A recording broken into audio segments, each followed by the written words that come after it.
Sejam bem-vindos. Está no ar mais um Revista Fevale Podcast On, uma produção dos acadêmicos de jornalismo da Universidade Fevale. E aí, pessoal, tudo bem? Estamos de novo aqui diretamente do Festival de Cinema de Gramado e hoje nós vamos falar com o diretor Gabriel Martins e a atriz Regiane Faria do longa-metragem Marte 1. Bem-vindos. Obrigado. Obrigada. Então, queria, Gabriel, que tu me falasse um pouquinho sobre como foi a construção do filme, né? Como foi pensado, porque a gente até falou no debate sobre a questão de que a trilha sonora casava, as luzes casavam, as cenas casavam, né? O ambiente, a direção também de imagem, né? Queria que tu falasse um pouquinho sobre como foi a construção do filme, de onde surgiu e tudo mais. É um filme que surge mais ou menos ali por volta de 2014, na Copa do Mundo, né? Pensando muito essa relação de futebol com política, tudo que o Brasil estava vivendo e entendendo também, né, o que seria um destino alternativo para um garoto que é muito bom de bola, mas que não quer fazer isso, né? Eu acho que isso se refletiu na construção dessa teia familiar, né? Que são os quatro, os Martins, que de alguma forma representam vários lados desse sonho, mas vários lados de várias famílias brasileiras. Então, assim, toda a costura, todo o movimento que eu fiz foi de pensar o que seria passar um período de, 4 ou 5 meses de uma família em transformação. Que está sonhando, que está pensando. Eu não sabia quando esse filme se passaria, porque eu escrevi o roteiro sabendo que, quando eu filmar, eu vou contextualizar nessa época específica que o filme vai se passar, que calhou de ser 2018, né, para 2019. Mas era isso, essa família como um organismo vivo, né, cada um no seu cantinho, fazendo seu trabalho, buscando faculdade, fazer tudo, mas que eles vão se encontrando e desencontrando ao longo do filme, né. Então, em linhas gerais, esse era o caminho que eu pensei para o Marte 1, assim. E, Regiane, como foi a construção do personagem? Porque tem várias questões, assim, além do familiar, que ela está passando, né? Ali que são as coisas que ela... eu estou atraindo coisas ruins, mas que, de repente, não está atraindo as coisas ruins, mas sim que está viva, né? Que nem... Tá no final, spoiler, gente. Mas como foi a construção, assim? Porque é uma personagem muito forte e que nos traz muita emoção, assim, assistindo ela. Olha, esse lado, né, da Tessia, esse lado pessoal dela, que ninguém enxerga, e que ela também um pouco...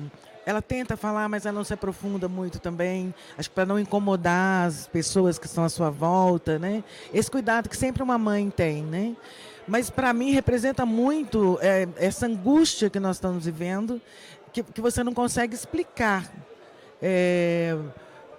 Porque é tão absurda, né, tudo que está acontecendo e as coisas que provocam dentro de uma casa, né, como que reflete dentro da família essas questões políticas que vêm do nosso entorno. Então, eu acho que a Tessia ela vai perdendo o chão. Ela tinha trabalho, ela tinha 3 casas, 4 que ela trabalhava, de repente ela não tem mais. E aí tem uma que ela não está trabalhando porque o casal está em Paris. Entende? Então, assim, é uma loucura isso. E ela não consegue explicar isso, ela não tem esse entendimento, não tem essa coisa clara na cabeça dela, né? Mas ela sabe que está passando por uma coisa que está doendo aqui dentro, e que ela não quer dividir para não incomodar as pessoas, mas também que ela sente que as pessoas não estão enxergando nela. Então, fica aquela coisa ali, aquele Natal em que todo mundo comemora e ela só observa, né? São coisas muito importantes, são datas. Eu acho que Gabriel, nesses momentos, ele tem uma genialidade, assim, né? Aquela mulher que samba, que roda, chega no Natal, ela está observando a família dela. O que está acontecendo ali? Né?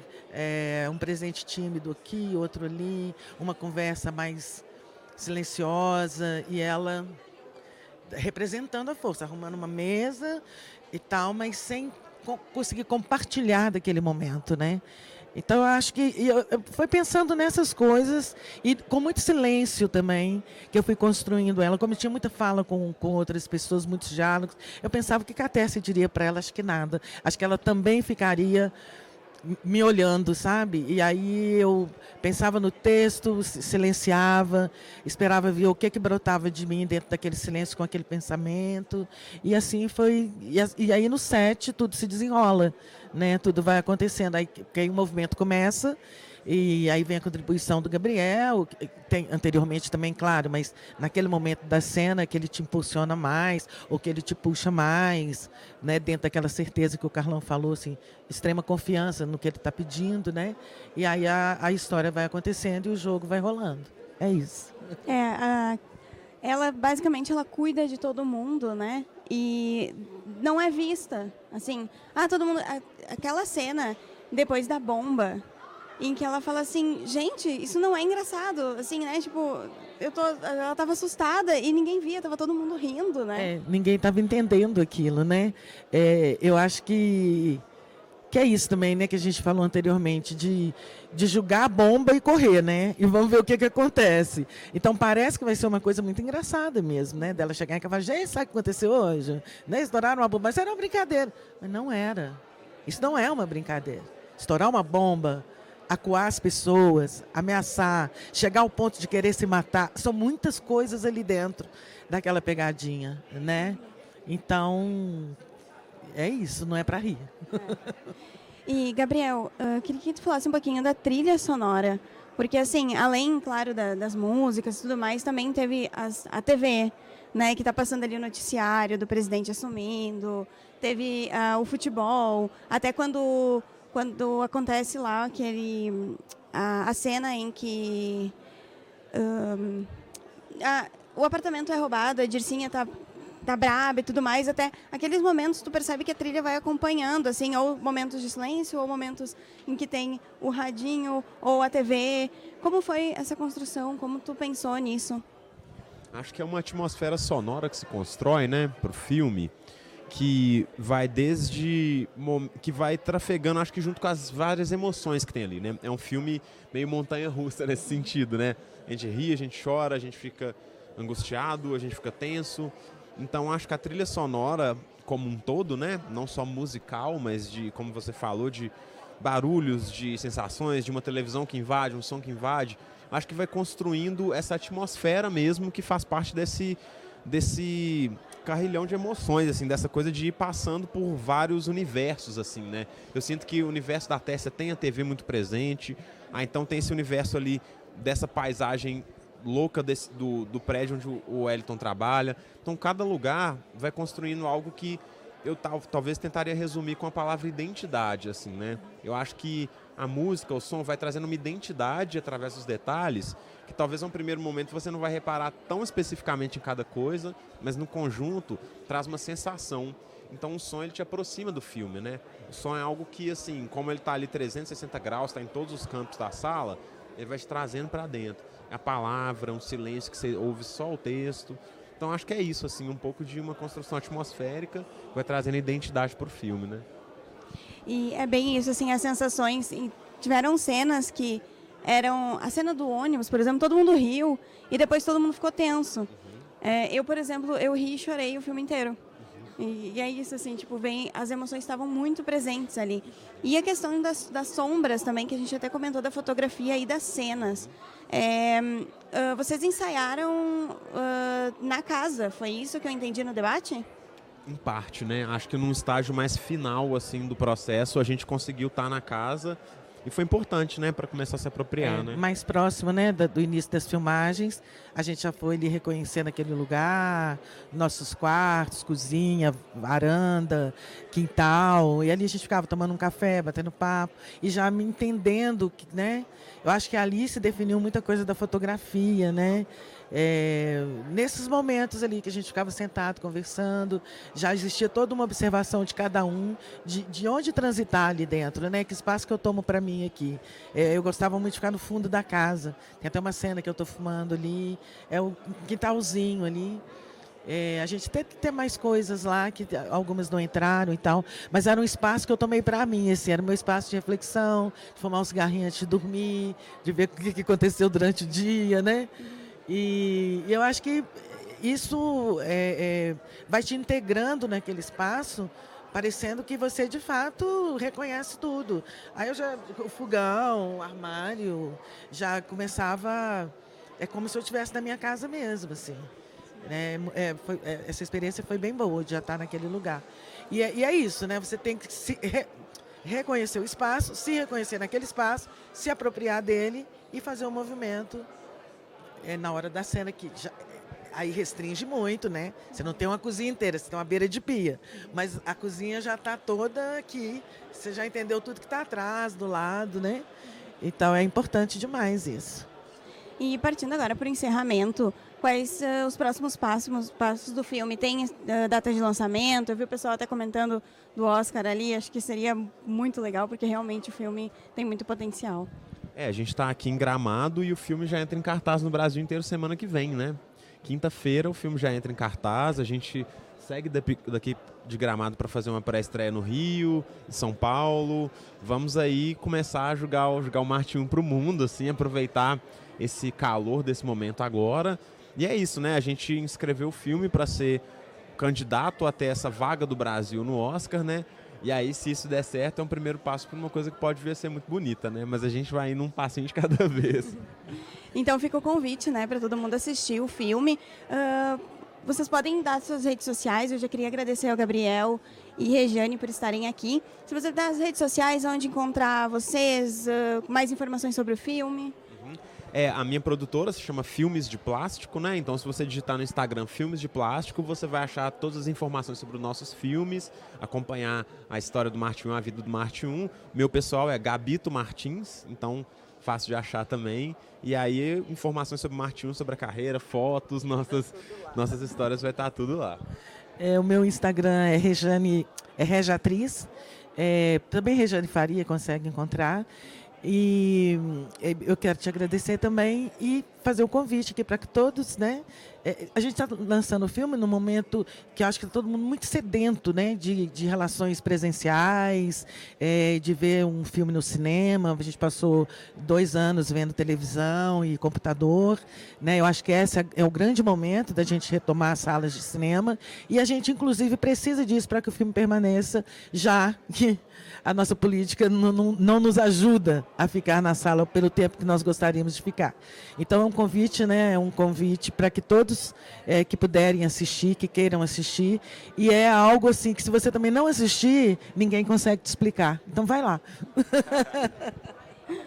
Então essa foi a nossa entrevista com o diretor Gabriel Martins e a atriz Regiane Faria, do filme Marte 1. Gente, fiquem ligados que agora o Júnior vai vir com uma entrevista de outro filme que também passou no mesmo dia, que é A Viagem de Pedro. Este é o Podcast On. Continuamos aqui no Festival de Cinema de Gramado e estamos com a diretora do filme A Viagem de Pedro, Laís Bogdansky. Laís, muito bom dia, obrigado por nos atender brevemente. Gostaria de saber qual foi a importância desse filme, a história cultural e colocar também a parte histórica de Dom Pedro, uma fase diferente de Dom Pedro que a gente não conhece nos livros de história. Bom, foi um desafio muito grande, justamente descobrir qual seria o recorte, porque era claro para mim que não daria para contar, fazer um épico do nascimento à morte. Apesar de ser uma tentação, porque a história inteira é muito curiosa, tem muitos assuntos para se falar ali. Mas esse filme já foi feito, chama Independência ou Morte, com Tarcísio Meira, nos anos 70. É um filme correto, que tudo que está ali está também nos livros de história. Porém, para mim era muito importante ir para além dos livros de história, porque eu acho que hoje, nos dias de hoje, não dá mais para a gente confiar nos livros de história. E então eu busquei novas fontes, mas a dificuldade era qual será o recorte da vida dele. Até porque esse personagem é conhecido no Brasil e em Portugal. Em Portugal ele é conhecido só quando ele chegou lá e 2 anos depois ele já morreu. E os portugueses não conhecem esse personagem nosso, da vida dele aqui no Brasil. E nem os brasileiros conhecem o que aconteceu com a vida dele quando ele partiu do Brasil. Então eu achei que justamente mostrar esse limbo, esse hiato, esse Atlântico que separa esses dois mundos, seria um bom momento para pegar essa personagem que é na contramão do que nós brasileiros também entendemos sobre ele, porque quando ele parte frágil, doente, inseguro, e e com doenças e com alguns delírios já na cabeça. Eu achei que ali era uma oportunidade para, através desse personagem, falar de novos temas, mais contemporâneos também, que isto não está claro, óbvio, nos livros de história. Muito bem. Uma última pergunta, rapidamente. Sobre você é muito premiada. Qual a importância da Buriti Filmes para esse processo das suas histórias, dos seus filmes? E qual assim o filme assim que você acha que teve mais importância até agora no processo de escolhas assim culturais assim? Bom, a Buriti Filmes surgiu para realizar o filme Bicho de Sete Cabeças, porque a gente não conseguia nenhuma produtora que pegasse de fato o projeto e viabilizasse. Então a gente, uma hora, Luiz Bolognese e eu, a gente falou, bom, então vamos a gente mesmo. Abrimos o CNPJ, com o endereço ainda na nossa própria casa, com a intenção só de fazer esse filme. Só que a Buriti está aí até hoje. E a gente entendeu que fazer cinema no Brasil, o cinema autoral, o cinema independente, se você quer mesmo fazer, você precisa se empenhar. Então, a gente nunca fechou a Buriti, mas isso não significa que os nossos filmes todos sempre foram feitos só pela Buriti. A Buriti, ela é essa semente inicial das ideias, da estruturação do projeto, mas os projetos só acontecem em parceria com produtoras grandes, como a Gulani e agora, na Viagem de Pedro, a Biônica Filmes e com coproduções internacionais. Esse não é meu primeiro filme de coprodução internacional, e esse não é um modelo específico do Brasil, esse é um modelo que na Europa acontece muito, na América Latina acontece muito, que é como viabiliza, na verdade, né, como você consegue reunir todos os recursos nessas parcerias. Agora, a tua pergunta de qual é o filme específico, difícil dizer, né? Como é que a gente fala qual é o filho que gosta mais? Não dá. Bom, eu gostaria de agradecer a Laís por ter nos atendido brevemente, pelo seu tempo curto, e frisar que o nosso podcast continua aqui no Festival de Gramado. Fique atento às nossas novas entrevistas e breve estaremos de volta. Muito obrigado. Muito obrigada pelo convite, um prazer falar com vocês. Muito obrigado. Você ouviu o Revista Fevale Podcast On, uma produção dos acadêmicos de jornalismo da Universidade Fevale. Muito obrigado pela sua companhia e até mais.